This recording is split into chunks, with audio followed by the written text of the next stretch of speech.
Praise the Lord.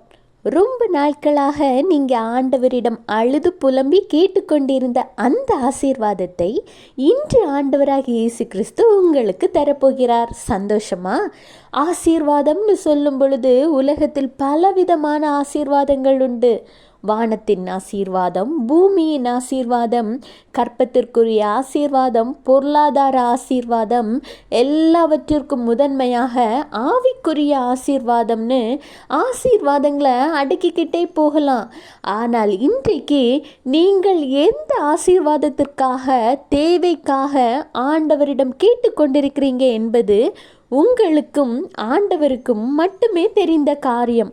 அதற்கான பதிலை இன்று ஆண்டவராகிய இயேசு கிறிஸ்து உங்களோடு பேசுகிறார். கேட்போமா? சங்கீதம் 134:3, வானத்தையும் பூமியையும் உண்டாக்கின கர்த்தர் சீயோனிலிருந்து உன்னை ஆசீர்வதிப்பாராக.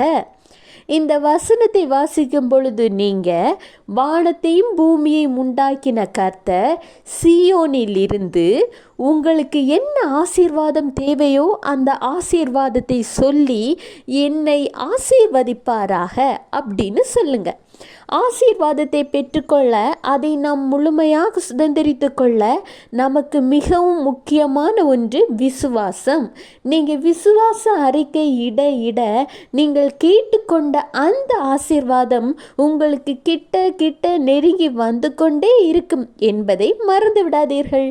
Have a blessed day. Jesus bless you.